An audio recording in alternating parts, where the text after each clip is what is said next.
This is Detroit's Morning Answer with John Anthony on FM 92.7 and AM 1400. The Answer.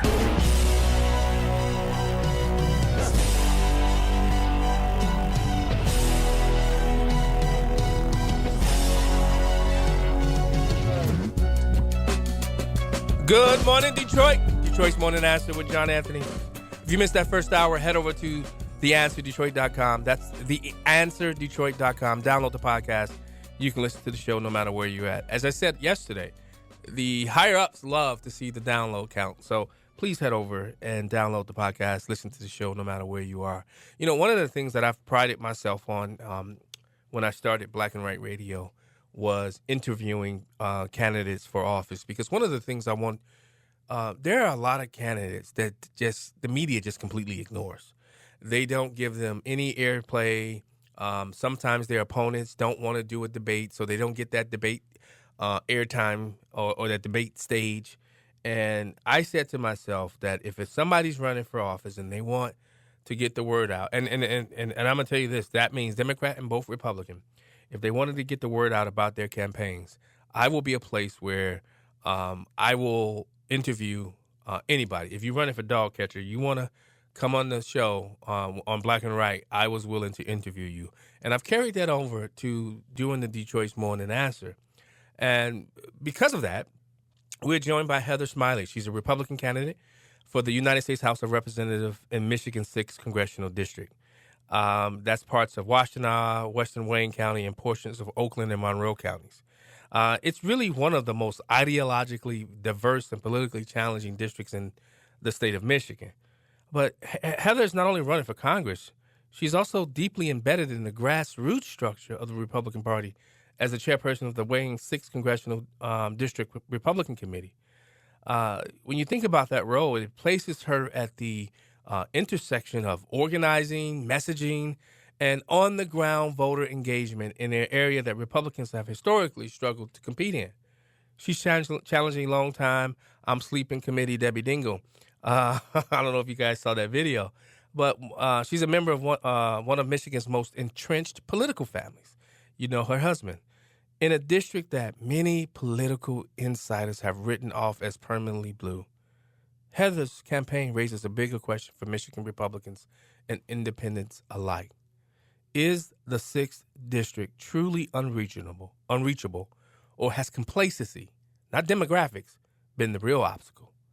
This conversation is about why she is running, what she believes voters in this district are missing from Washington, and whether a serious conservative challenge can reshape the political map in Southeast Michigan. Heather Smiley, welcome back. Welcome, I should say, to Detroit's Morning Answer. Thank you. Thank you for having me today.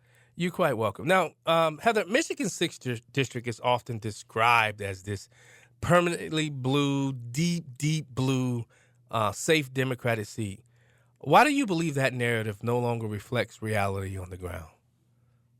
Well, it's interesting because Debbie Dingell herself even says that it's purple.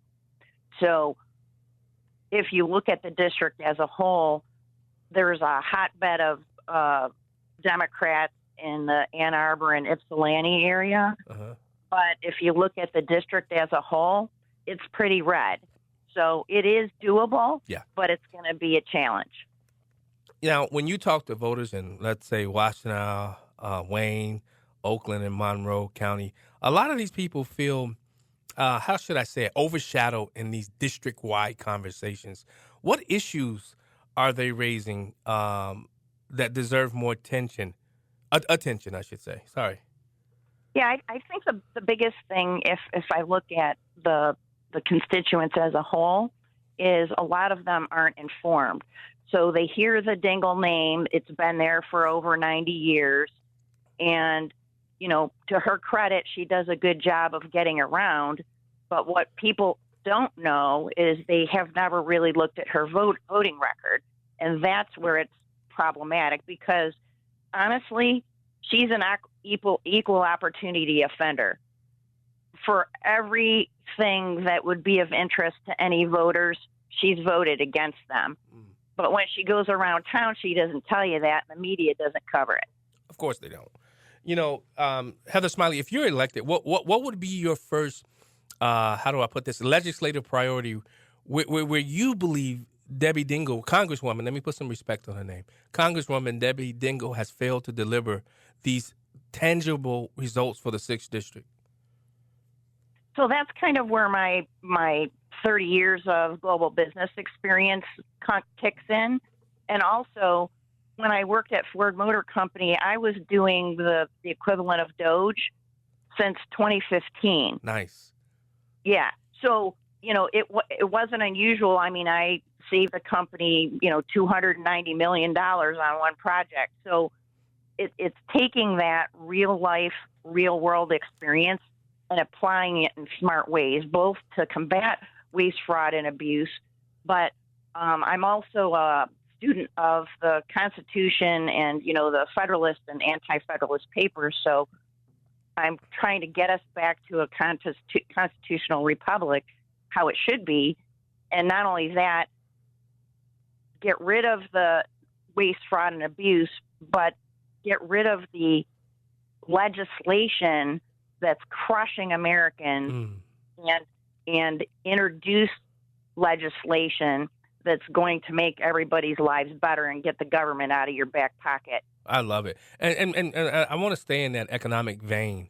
What is your position on federal spending and debt? As you saw, we just went through a complete government shutdown. And how do you explain fiscal responsibility to voters who are struggling just to get by month to month? Yeah, the tough part is that, if you or I or anybody else didn't pay their bills, they'd be foreclosing on your house, turning the lights off, and kicking you to the curb. And the tough part with the government is they have no financial restraint because they just keep asking for more money. So that's kind of where taking a strong fiscal approach to not only reining in the debt, but working more efficiently is gonna bring it home. So then the government operates more efficiently with less overhead, and the taxpayer money can go back into the people who are paying it. Yeah. Now, public safety remains a real growing concern across Southeast Michigan. I'm told, I don't know how true this is, that President Trump may send the National Guard into some parts of Michigan. What role should Congress play in supporting local law enforcement without federal overreach? Yeah, so there's actually the law allows the federal government to assist local law enforcement. So they can't come in and, kick the cops to the curb basically and take over. They can assist. So from a federal perspective, they can assist protecting federal buildings and what have you, but they are not allowed to make arrests without the help of the local law enforcement. So it's really a partnership, and I know the media kind of twists it like the feds are coming in and taking over, but that's really not the case. Yeah, and the only thing they're doing is protecting the when you look at how President Trump is using them, he's using them as it relates to the immigration enforcement. Where do you stand on the immigration aspect of is President Trump right in what he's doing? Do you support his mission on ending this illegal immigration scourge on our country? Yeah, well, if you think about it, we're having a housing crisis. We're having, difficulty with some people finding jobs and what have you. And they're taking away citizen jobs. They're taking away citizen housing.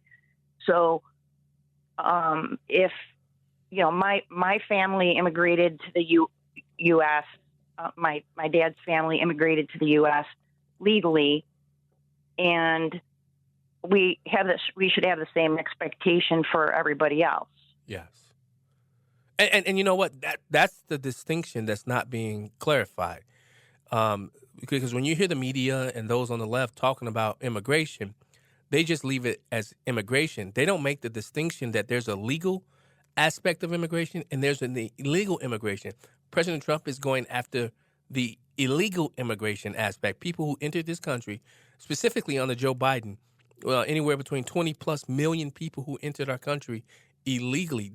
Why do you think the media and those on the left don't make that distinction. And has Congresswoman Dingell made that distinction?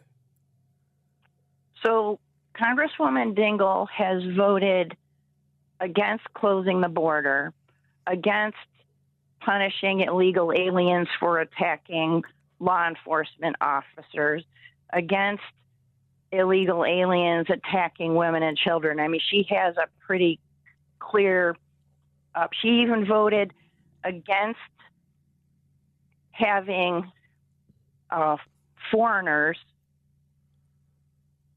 stop them from voting in Washington, D.C. elections. Yeah. So she has a long history of pro-illegal alien voting.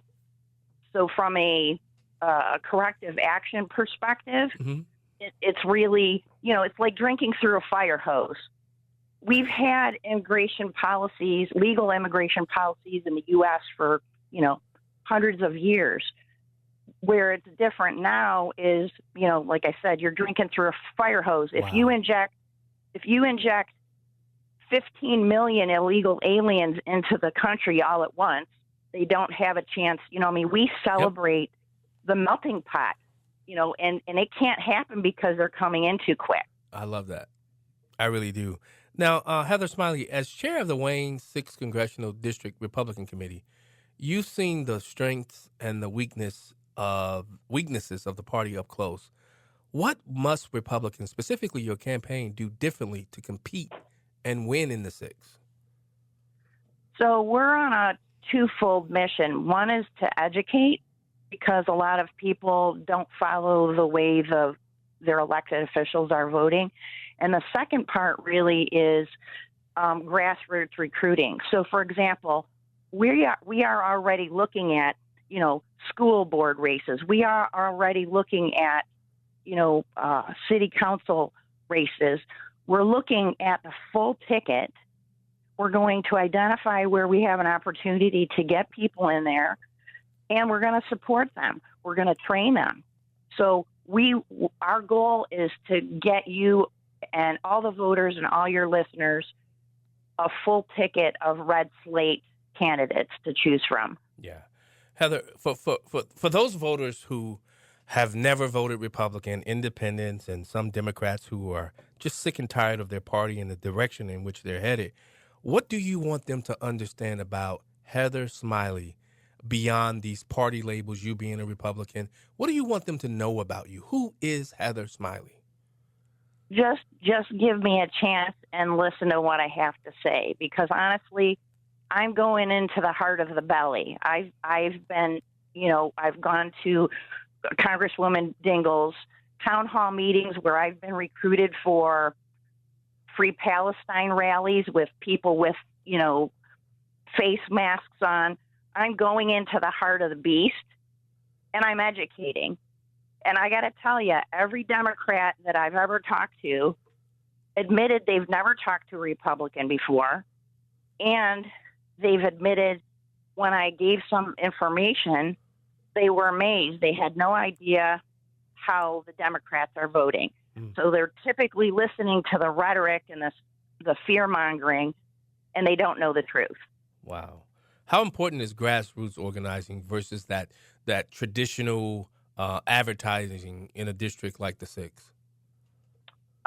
It's really essential. Fundamentally, what's happening is that the mainstream media don't give any attention to the facts.